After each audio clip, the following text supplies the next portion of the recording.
Employment को लेकर अभी रिसेंटली एक ऐसी रिपोर्ट सामने आई है जिसने सबको हैरान करके रख दिया। इंस्टीट्यूट ऑफ ह्यूमन डेवलपमेंट और इंटरनेशनल लेवल ऑर्गेनाइजेशन, इन दोनों ने मिलकर इंडिया की बेरोजगारी को लेकर एक नई रिपोर्ट को पेश किया, जिसमें यह मेंशन किया गया है कि टोटल बेरोजगार लोगों में 83% तो सिर्फ और सिर्फ यूथ है हमारा। मतलब वो लोग जो यंग हैं, एनर्जी है उनकी बॉडी में, जिनका बहुत लंबा फ्यूचर है, जिनको अपना क्रिएटिव माइंड लगाकर जॉब्स क्रिएट करनी चाहिए थी। ऐसे युवाओं को जॉब खुद के लिए भी नहीं मिल पा रही और ये परसेंटेज बीते कुछ सालों से कंपेयर किया जाए तो लगभग डबल हो चुका है।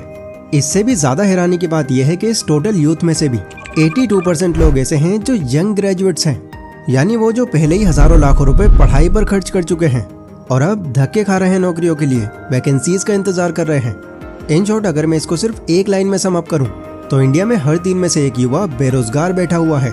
पैसे कमाने का कोई जरिया ही नहीं है उसके पास। हम आए दिन सुनते रहते हैं बाहर से कोई कंपनी इंडिया के अंदर आई और काफी कम टाइम में पूरे इंडिया भर में फेमस हो गई, जिसके बहुत बड़े एग्जांपल्स हैं Starbucks, KFC, P&G, PepsiCo, Amazon, जो हर साल लगभग 1200 से 1300 करोड़ का बिजनेस कर रही हैं। पर खुद इंडिया में बैठा हुआ यूथ 1300 रुपए दिन के नहीं कमा पा रहा। अब ऐसे में कोई जॉब न लगने से परेशान होकर किसी भी इंसान के पास बस एक ही रास्ता रह जाता है कि वो कोई बिजनेस करे और खुद के दम पर फिर वो उसको इतना आगे ले जाए कि उसको फिर जरूरत ही ना पड़े जॉब करने की। पर बिजनेस करना उतना आसान नहीं है, खासकर तब जब उसकी शुरुआत ही हमसे हो रही है। माइंड में डर रहता है कि बिजनेस फेल ना हो जाए। फेल हो गया तो यहाँ पर लगा पैसा भी डूब जाएगा और इसके बाद फिर बेरोजगार के साथ साथ कर्जदार भी बन जाएंगे हम। एंड इस बात को सिर्फ मैं अपने मन से नहीं बता रहा। ईटी की 2023 की रिपोर्ट बताती है कि नए स्टार्टअप्स का फेलियर रेट 90% है और सक्सेस का सिर्फ 18%। तो बिजनेस या स्टार्टअप के अंदर भी कम चांस है कि आपको जल्दी सक्सेस मिल जाए। तो ऐसे में एक आम युवा अब करे तो करे क्या? देखो, अगर आपके माइंड में कुछ बहुत ही क्रिएटिव आइडिया है और उस आइडिया से लोगों की कोई बड़ी जरूरत पूरी हो रही है, तब तो ऐसा हो सकता है कि आप उस पर कोई बिजनेस खोलो और बहुत जल्दी ग्रोथ पकड़ लो। पर हर कोई इतनी क्रिएटिव थिंकिंग नहीं रख पाता, तो उनके लिए एक सेफ तरीका यह है कि वो कुछ ऐसे बिजनेसेस को स्टडी करें जो कंपैरेटिवली पिछले कई सालों से लगातार बने हुए हैं और फ्यूचर में भी इनके एंड होने का चांस बहुत ज्यादा कम है। इस तरह का कोई बिजनेस अगर हम खोलते हैं तो इसमें रिस्क हमारा कम हो जाएगा, क्योंकि डिमांड भी ज्यादा होगी उसकी और आपको इसमें पैसा लगाने से पहले बहुत ज्यादा नहीं सोचना पड़ेगा।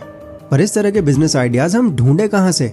वेल, आपको ये ढूंढने के लिए कहीं जाने की जरूरत नहीं है, ये आपको इसी वीडियो में मिल जाएंगे।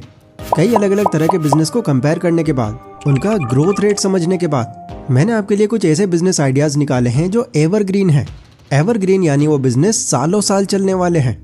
हाँ, कुछ अपग्रेड्स इनमें आ सकते हैं बट ये बंद कभी नहीं होने वाले। और साथ ही इनकी शुरुआत करने का प्रोसेस और लगने वाली लागत मैं ये भी आपको बताऊंगा। तो हमेशा की तरह आज की ये वीडियो भी बहुत वैल्यू देगी आपको, इसलिए एंड तक इस वीडियो को पूरे फोकस के साथ देखना। So let's begin. Business idea number 1। अगर हम एक बिजनेस की तरफ जा रहे हैं तो पहले तो हमें अपने माइंड में ये बिठा लेना होगा कि यहाँ सिर्फ सेल्स का खेल नहीं होता। ऐसा नहीं होता कि आपको सिर्फ ज्यादा सेल्स निकालनी है और हो गई आपकी ग्रोथ। बिजनेस की ग्रोथ आपकी इस पर डिपेंड करती है कि आप मार्जिन कितना निकाल रहे हो उसमें। अगर आपकी सेल्स अच्छी हो रही है बट मार्जिन बहुत कम है तो इसको एक लेवल तक पहुंचाने में सालों लग जाएंगे आपको। बट इतना स्लोली तो आगे हम इसको नहीं ले जाना चाहते। तो ऐसे में बेकरी एक ऐसा बिजनेस है जिसे आप कंसीडर कर सकते हो, क्योंकि इस बिजनेस का मार्जिन रेट 30 से 40% है, जो कंपैरेटिवली काफी ज्यादा है और ये बिजनेस 12% की ग्रोथ से हर साल बढ़ रहा है। अपने आसपास में आपने कई ऐसी बेकरीज देखी होंगी जिनके बेकरी आइटम्स का काफी अच्छा टेस्ट है। ऐसी बेकरीज को अपना बिजनेस चलाने के लिए ज्यादा मार्केटिंग की जरूरत नहीं पड़ती। वो स्टार्टिंग से ही एक अच्छे कस्टमर बेस के साथ लगातार ग्रो करते हैं, बिकॉज बेकरी आइटम्स की सब लोग को डेली जरूरत पड़ती है और अगर उनका टेस्ट अच्छा हो तब तो भाई अच्छा खासा इंसान भी एडिक्ट हो जाता है उन प्रोडक्ट्स का। अब कुछ लोग बेकरी के इस बिजनेस मॉडल को लेकर कंफ्यूज रहते हैं। वो कंफ्यूज रहते हैं कि यार इतनी सारी कैटेगरीज हैं इसमें, कोई पेस्ट्री बनाता है, कोई ब्रेड बनाता है, कोई कुकीज बनाता है, कोई डोनट्स बनाता है, कोई रस्क एंड फेन बनाता है, हम किस कैटेगरी को पकड़ें? तो देखो, इसका जवाब बहुत सिंपल है। आपके बिजनेस लोकेशन पर डिमांड किस चीज की है ये इस पर डिपेंड करेगा। जहां भी आपको ये बिजनेस की शुरुआत करनी है उस एरिया को आपको कुछ दिनों तक एक्सप्लोर करना होगा। आपको ये देखना होगा कि यहाँ जितनी भी बेकरीज हैं इनमें से आपको ज्यादा कस्टमर्स किस बेकरी पर जाते दिख रहे हैं। एक बार आपने ये जान लिया तो आपको ये भी पता चल जाएगा कि यहाँ पर किस प्रोडक्ट की ज्यादा डिमांड है। अब अगला स्टेप उस बेकरी के बिजनेस मॉडल को समझना होगा। आपको समझना होगा कि ऐसा क्या खास कर रहे हैं वो जो बाकी बेकरीज नहीं कर रही। और ये जानने का सिर्फ एक ही तरीका है कि आप एज अ वर्कर उस बेकरी को ही ज्वाइन कर लो। कुछ दिनों तक आप कस्टमर बनकर उसकी शॉप पर जाओ, तारीफें करो उसके फूड आइटम्स की और साथ ही साथ उसको ये भी फील कराते रहो कि आप भी यहाँ ज्वाइन होना चाहते हो। ये ध्यान रखना कि आप यहाँ सिर्फ लर्निंग्स लेने आए हो, तो कम सैलरी भी अगर वो आपको ऑफर करते हैं तो बहुत ज़्यादा नहीं सोचना है आपको। मुश्किल से आपको बिजनेस मॉडल समझने में 4 से 6 महीने लगेंगे। इसके बाद आपके पास एक पूरा ब्लूप्रिंट होगा और ये भी अंदाज़ा होगा कि अब यहाँ कितनी इन्वेस्टमेंट लगेगी आपकी। अगर मैं एवरेज इन्वेस्टमेंट की बात करूँ तो अगर आप इसको छोटे स्केल पर शुरू करते हो तो 80,000 से 3 लाख रुपए होने ही चाहिए आपके पास। अगर मीडियम या लार्ज पर खोलना चाहते हो तो 5 से 15 लाख रुपए लगेंगे। बाकी ये पैसा आपके बिजनेस लोकेशन और कस्टमर प्रेफरेंस के हिसाब से कम ज़्यादा भी हो सकते हैं। तो इस तरह एक कंप्लीट ब्लूप्रिंट तैयार करके इस नए बिजनेस को खोलकर आप काफ़ी जल्दी ग्रो कर सकते हो। Business idea number 2। कुछ टाइम पहले यूपी के कानपुर के अंदर इनकम टैक्स डिपार्टमेंट ने एक इन्वेस्टिगेशन की, जहां पर उनको कुछ ऐसा पता चला कि वो हैरान रह गए जानकर। असल में इस इन्वेस्टिगेशन के अंदर 256 लोग ऐसे पाए गए जो मिलियनर्स थे, बट इनके नाम ना तो कोई कंपनी रजिस्टर थी, ना ही ये मालिक थे किसी कंपनी के। ये वो थे जो रोड साइड पर स्नैक्स, फास्ट फूड, इस तरह की चीजें बेचते हैं और इन्हीं से ये इतने पैसे कमा रहे थे कि एक बड़ी जॉब वाला ना कमा पाए। सिर्फ यही नहीं, बैंगलोर के एक यंग कपल निधि सिंह और शिखर वीर सिंह, ये सिर्फ समोसों के बिजनेस के थ्रू दिन के 12 लाख की सेल्स निकाल रहे हैं। एंड ऐसा नहीं है कि उनको यहाँ तक पहुँचने में 15-20 साल लग गए। ये सक्सेस उन्होंने सिर्फ 8 सालों में अचीव कर ली। इंटरनेट पर अगर आप सर्च करने लग जाओगे तो और भी कई ऐसे एग्जाम्पल्स आपको मिल जाएंगे जो केवल फास्ट फूड के बिजनेस के चलते आज के टाइम पर हजारों नहीं लाखों रुपए कमा रहे हैं। अब देखो, वैसे तो फास्ट फूड हमारी सेहत के लिए जरा भी ठीक नहीं है, ये दावा कई रिसर्चर्स ने किया है, जो कि सच भी है। बट फिर भी लोग फास्ट फूड खाना कम नहीं कर रहे और ना ही शायद फ्यूचर में करने वाले हैं, क्योंकि अगर खासकर मैं इंडिया की बात करूं तो यहाँ पर तो लोग टेस्ट के सामने खुद को रोक ही नहीं पाते। यही रीजन है कि फास्ट फूड मार्केट भी 9.72% के हिसाब से हर साल ग्रो कर रही है और डेफिनेटली ये आगे भी करने वाली है। तो इस बिजनेस में आना भी आपके लिए एक सेफ चॉइस हो सकती है। इसके अंदर भी आपके पास कई ऑप्शंस हैं, आप किसी भी वैरायटी में जा सकते हो, बशर्ते उस वैरायटी की डिमांड हो आपकी लोकेशन पर। लेकिन अगर आप कंफ्यूज हो अपनी चॉइस को लेकर तो कुछ टाइम निकाल कर आप दूसरे एरियाज को एक्सप्लोर करो। अलग अलग जगहों पर जाकर ये देखो कि कौन सा फास्ट फूड ज्यादा खरीदा जा रहा है, प्लस उसका मार्जिन रेट क्या है। अगर कोई ऐसा फास्ट फूड आपको मिल जाता है जिसकी काफी हाई डिमांड है और मार्जिन भी उस पर ठीक ठाक है, बट आपके एरिया में उसको कोई बेच नहीं रहा, तो यहाँ चांस बहुत ज्यादा बढ़ जाते हैं कि आपका बिजनेस जल्दी ग्रो करेगा, बिकॉज यहाँ पर आप उस आइटम की एक नई मार्केट क्रिएट कर दोगे। और रही बात इंग्रेडिएंट्स की, तो उसके लिए आपको थोड़ा सा शातिर होना पड़ेगा। मतलब ये जानने के लिए आपको उसके वर्कर को बातों में लेना पड़ेगा, या तो ऐसे ही या फिर पैसे देकर। चांसेस काफ़ी हाई हैं कि कुछ पैसे लेकर वो आपको बता दें इंग्रेडिएंट्स, बट फिर भी अगर बात नहीं बनती है तो आप इंटरनेट के थ्रू जान सकते हो। स्टार्टिंग इन्वेस्टमेंट इस बिजनेस की 70,000 से 2.5 लाख रुपए है। बाकी अगेन कम या ज़्यादा आपके बिजनेस प्लान और लोकेशन पर डिपेंड करेगा। अगर आप इस बिजनेस को लेकर सीरियस हो तो कुछ मेन क्वेश्चंस मैंने आपके लिए रेडी किए हैं, इनको अच्छे से एग्जीक्यूट कर लेना पहले। Business idea number 3। अभी हम लोग बात कर रहे थे अनएम्प्लॉयमेंट की, जिसमें हमने देखा था कि टोटल बेरोजगार लोगों में से 42% लोग ऐसे हैं जो ग्रेजुएट्स हैं, बट कोई रोजगार नहीं है उनके पास, नौकरी नहीं मिल रही कहीं भी। तो ये सब देखकर हमें शायद अब ऐसा फील हो सकता है कि लोग सेल्फ डिपेंडेंट ज़्यादा बनेंगे, अब खुद के दम पर और भी लर्निंग्स लेंगे और इस रेट रेस में नहीं भागेंगे। बट क्या सच में ऐसा होना पॉसिबल भी है? हो सकता है इस चीज़ से कुछ लोग का तो माइंड शिफ्ट हो जाए, बट ये काफ़ी कम होंगे। वरना लिंक्डइन के इस आर्टिकल को माने तो कोचिंग इंस्टीट्यूट इंडस्ट्री जो तैयार कराते हैं आपको एक बड़ी जॉब दिलाने के लिए, ये 50,000 करोड़ की वर्थ के साथ एक काफ़ी मजबूत इंडस्ट्री बनी हुई है और आने वाले सालों में ये 15% की ग्रोथ से आगे बढ़ने वाली है। यानी पिछले जो 2 बिजनेस मैंने आपको बताए उनसे भी ज़्यादा तेजी से। रीज़न इसका बहुत ऑब्वियस है, लोगों के पास कोई अदर ऑप्शन नहीं है। एक मिडिल क्लास माँ बाप जो शायद अपने टाइम पर कुछ बड़ा अचीव नहीं कर पाए, तो उनकी सारी उम्मीदें फिर अपने बच्चे से लग जाती हैं। वो उसको एजुकेट करने के लिए क्या कुछ नहीं करते, वो मेहनत करते हैं, लोन तक उठा लेते हैं, बट अच्छे से अच्छी एजुकेशन उसको देते हैं ताकि उसका फ्यूचर सिक्योर हो जाए। हार्श है बट यही सच है, और ये सब देख लेना ऐसे ही चलता रहेगा। अब इसको अगर एक बिजनेस की नज़र से देखा जाए तो डिमांड यहाँ भी काफ़ी हाई है। खासकर ये उन लोग के लिए है जिनके पास डिग्री है किसी फील्ड की या एक पर्टिकुलर कैटेगरी में उन्होंने मास्टरी हासिल की हुई है। वो लोग अपनी ली हुई नॉलेज को खुद तक सीमित न रखने की जगह कोचिंग क्लासेस खोलकर दूसरों को सिखा सकते हैं। कोचिंग और एजुकेशन के मामले में एक चीज़ आपने नोटिस करी होगी कि इसका डाउनफॉल कभी नहीं आता। हाँ, तरीका ज़रूर बदल सकता है, जैसे कोविड-19 के टाइम पर हुआ था।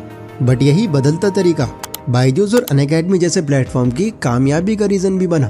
तो ओवरऑल आप ये समझ सकते हो कि ये एक सेफ बिजनेस है आपके लिए। लेकिन एक ड्रॉबैक यहाँ पर यह है कि यहाँ पर कंपटीशन भी एक बड़े लेवल पर है। हर कैटेगरी, हर सब्जेक्ट में टीचर्स भरे पड़े हैं। कुछ ऑफलाइन हैं, कुछ ऑनलाइन हैं, तो कुछ दोनों जगहों पर हैं। और यही आपके बिजनेस के अंदर एक सबसे बड़ा चैलेंज बनेगा। मैक्सिमम स्टूडेंट्स कहीं भी ज्वाइन करने से पहले बैकग्राउंड चेक करते हैं टीचर का। वो इस सवाल का सीधा जवाब चाहते हैं कि वो आपको ही क्यों ज्वाइन करें, ऐसा क्या खास है आपके टीचिंग के तरीके में। तो इसके लिए पहले तो आपको अपनी एक रेपुटेशन बनानी होगी। अपनी यूनिक टीचिंग के थ्रू उनको ये भरोसा दिलाना होगा कि आप ही उनके लिए सही चॉइस हो। लेकिन अगर आप ये सारा प्रोसेस खुद पूरा नहीं करना चाहते तो आप किसी ऐसे टीचर को हायर भी कर सकते हो जो ऑलरेडी फेमस है स्टूडेंट्स में। ऐसे में कई लोग को जानता हूँ जो खुद से टीचिंग नहीं करते, बल्कि वो कुछ नॉन टीचर्स को हायर कर लेते हैं और सक्सेसफुली ये बिजनेस रन करते हैं। और स्टूडेंट्स भी वर्ड ऑफ माउथ के थ्रू उनकी खुद ही मार्केटिंग करते रहते हैं। बात करूँ इन्वेस्टमेंट की, तो इन्वेस्टमेंट इसमें आपको एक स्पेस लेने की लगेगी जो कि आप रेंट पर भी ले सकते हो।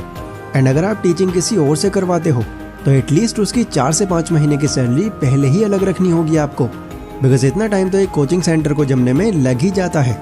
अगर आपका ये बिजनेस चल पड़ता है तो अपनी इस कोचिंग की और भी कई ब्रांचेस निकाल कर आप एक बड़े लेवल पर स्केल कर सकते हो इसको।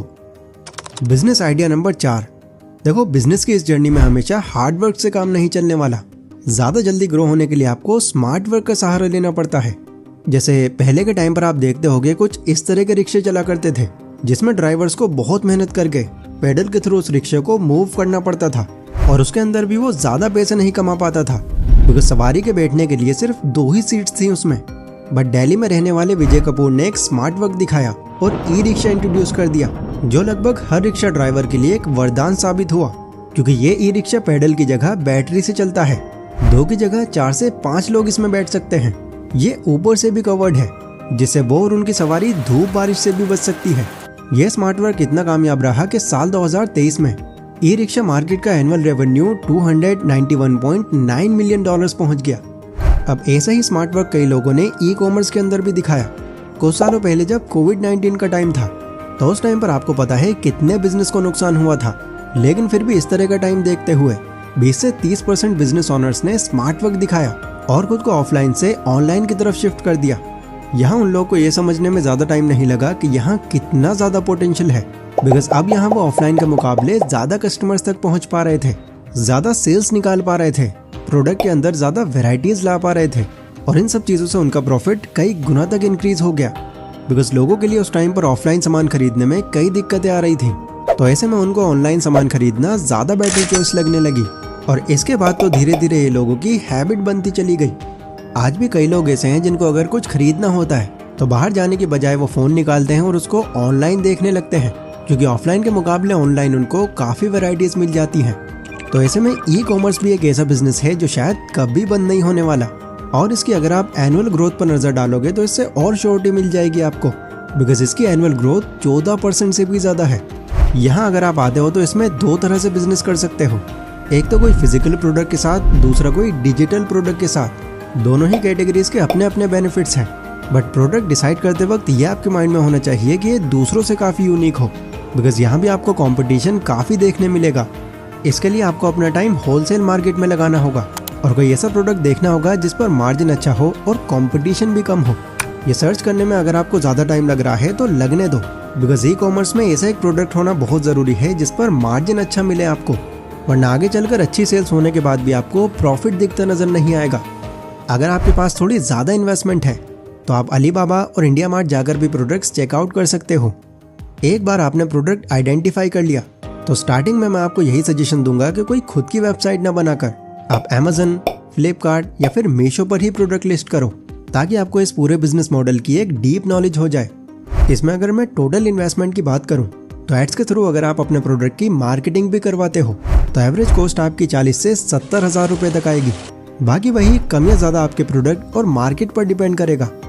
तो आई होप आज की इस वीडियो से आपको काफ़ी कुछ जानने मिला होगा और कई ऐसे डाउट्स क्लियर हुए होंगे जो बिजनेस को लेकर थे आपके माइंड में। आपको इन चारों में से किस बिजनेस में ज़्यादा पोटेंशियल लग रहा है मुझे कमेंट करके ज़रूर बताना। और कमेंट करके आप ये भी बता सकते हो कि ऐसे और कौन कौन से बिजनेस हैं जिनके फ्यूचर में घटने के चांस लगभग 0% है। बाकी अगर आपको ये जानना है कि मारवाड़ी लोग कैसे बिजनेस करते हैं जिससे ये बहुत कम टाइम में इतनी जल्दी आगे बढ़ जाते हैं, तो इस पर मैंने ये वीडियो बनाई हुई है, आप इसे चेकआउट कर सकते हो। बाकी टेक केयर और यहाँ तक बने रहने के लिए बहुत बहुत शुक्रिया।